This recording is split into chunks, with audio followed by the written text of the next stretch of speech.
एक छोटी सी लड़की जो रोज अपने पापा से बोलती है, पापा मेरी एक छोटी सी फ्रेंड है जिसके साथ मैं रोज खेलती हूँ।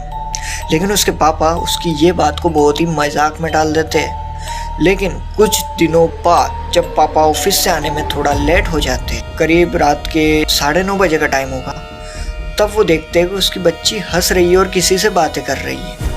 वो बिना देरी हुए अपने फ़ोन का कैमरा ऑन करता है, देन अपनी बच्ची के पास जाता है। तब उसे कुछ इतना डरावना दिखता है।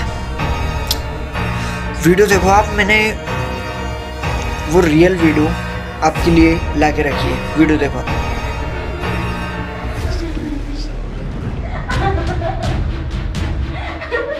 Amy. Amy.